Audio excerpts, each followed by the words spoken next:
Europe 1, Le grand direct de la santé. Jean-Marc Morandini.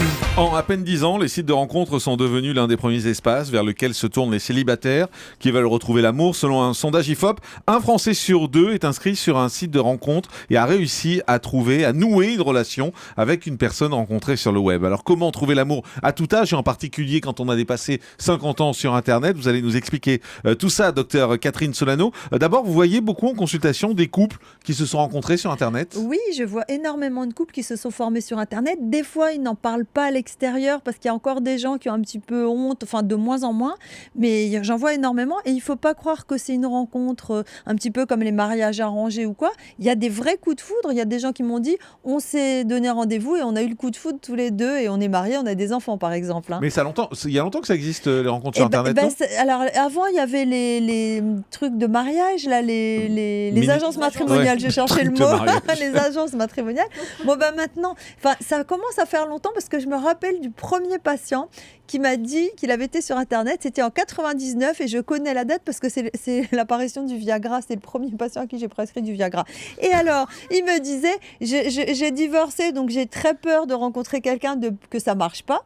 Et donc et puis je le voyais en consultation régulièrement. Puis à chaque fois, il me disait, j'ai rencontré une femme, mais non, ça va pas. La semaine suivante, j'ai rencontré une femme, mais elle était trop si. J'ai rencontré une femme. Je lui dis, mais c'est quoi votre secret? Parce qu'il avait une cinquantaine d'années. Et il n'arrêtait pas de rencontrer. Et il n'arrêterait pas de rencontrer des gens. Je me dis, mais comment vous faites, quoi? Vous êtes un vrai tombeur, c'est pas possible. Et il me dit, un peu gêné à l'époque, mais non, mais c'est sur Internet. Et c'était le premier patient qui me racontait ça. Bon, depuis, je pose plus la question. Hein, mais...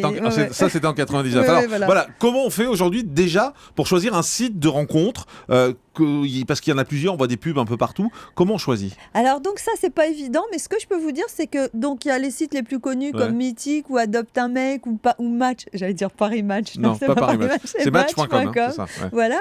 Et vous savez qu'il y a aussi beaucoup de sites, de plus en plus, ça se multiplie, pour rechercher de manière moins globale. Par exemple, il y a des sites de rencontres par affinité, par exemple par point commun. Il y a des sites de rencontres par géographie, évidemment, parce que vous avez plutôt envie de rencontrer quelqu'un près de chez vous. Et puis, il y a même des sites de rencontres par confession religieuse. J'ai vu ça, ouais. Oui. Donc, alors, vous pouvez aussi... Oui, Jean-Michel me regarde. C'est communautaire maintenant. Non, tout à fait. Entre cathos, par exemple. Ouais. J'ai vu un site comme ça, un reportage sur un site entre catholiques. Et puis, alors, il y a même des sites qui sont des... Oui, voilà, mais il y a des sites qui sont des comparateurs de sites de rencontres. Vous voyez? Donc, vous pouvez faire un petit peu... Donc, avant de vous inscrire, de payer éventuellement, tout n'est pas payant. C'est pas mal de faire un petit tour, de vous informer autour de vous et puis de choisir en fonction de vos désirs. Une fois qu'on a trouvé son site, comment on rédige son profil ou sa petite annonce? Surtout quand on n'a pas l'habitude de faire ça sur Internet. Alors, il faut savoir... Déjà, moi, je pense qu'il faut être soi-même. C'est pas la peine de raconter des bobards parce que D'abord, parce que c'est en étant vous-même que vous avez des chances de rencontrer quelqu'un qui vous convienne. Et puis, si vous commencez à dire que vous faites 1m80 et que vous faites 1m60 et que vous pesez 40 kilos et que vous en faites 80, la personne ne va pas... c'est pas possible. Ensuite, et puis je pense qu'il faut essayer de parler des choses que vous aimez et qui ne sont pas fréquentes. Parce que quand vous allez sur les sites de rencontres, vous allez voir, tout le monde va dire « j'aime voyager, j'aime sortir, j'aime voir des amis, j'aime rigoler ». Oui. Bon, c'est rare les gens qui disent « j'aime pleurer, je veux rester tout le temps chez moi et j'ai horreur du cinéma ». Donc c'est mieux de trouver des choses... Enfin, on peut le dire, ça n'empêche pas, mais de dire des choses un petit peu plus originales. Je prends un exemple. Je fais du crochet. J'adore le crochet, j'adore faire l'amour dans le noir. Pourquoi pas, mais par exemple, j'aime la spéléologie, où j'ai une de mes patientes qui dit, moi j'adore la voile, je voudrais rencontrer quelqu'un qui aime la voile aussi. Alors forcément, vous aurez peut-être moins de réponses, mais au moins, ça sera des personnes qui auront des affinités avec vous. Et on ne cherche pas forcément à faire la quantité, mais plus la qualité, a priori. Voilà. Alors après, il y a la question de la photo. Et puis la photo. Alors, la quantité, la qualité. En préparant cette émission, j'ai été un petit peu sur des sites pour voir. Juste professionnellement. Tout à fait professionnellement. J'adore votre métier, Catherine.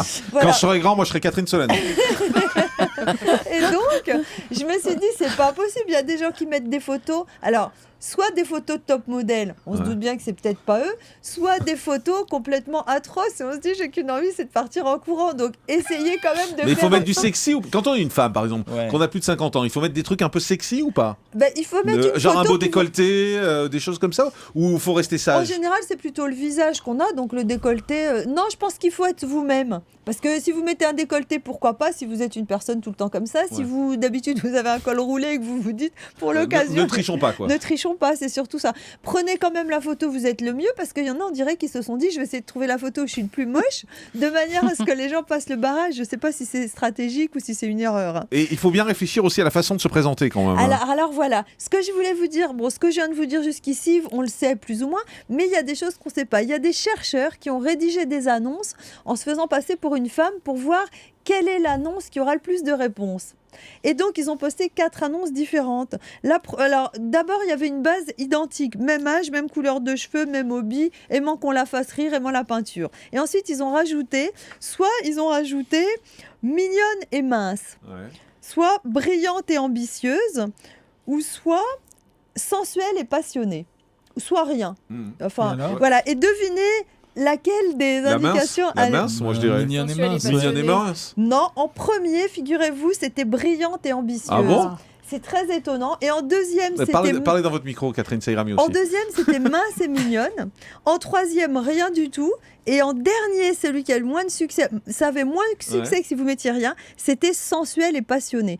Donc ils ont conclu que pour une femme, il fallait surtout pas mettre sensuel et passionné dans une annonce parce que ça doit faire peur aux hommes, ça les fait fuir. Alors, mais je vais mettre un bémol quand même parce que le but, c'est pas d'avoir beaucoup de réponses, c'est de rencontrer une personne. Bien sûr. Bon, voilà. Donc, a priori, ça dépend. Oui, ou plusieurs, mais si vous voulez, c'est pas d'en avoir 50, quoi, ça sert à rien, même si vous voulez... Quoique, bon. Jean-Marc, calmez-vous. Vision masculine. Retournez à 36-15 U, là, Jean-Marc. Le sujet, c'est comment trouver l'amour. Pardon, oui, je m'éloignais un peu trop du sujet. Voilà. Et non pas comment faire l'amour. Voilà, à une multitude. C'est ça. Donc, si vous voulez rencontrer une personne, à moins que si vous êtes vraiment sensuel et passionné, ça fait une sélection et ça sera les hommes qui n'ont pas peur et du coup, pourquoi pas, c'est aussi... Alors, justement, pour les hommes, est-ce qu'il y a une autre façon de faire les annonces ? Pour les hommes, il y a un conseil que c'est des chercheurs aussi qui ont fait une étude qui disait, pour les hommes, surtout pas de proposition sexuelle d'emblée.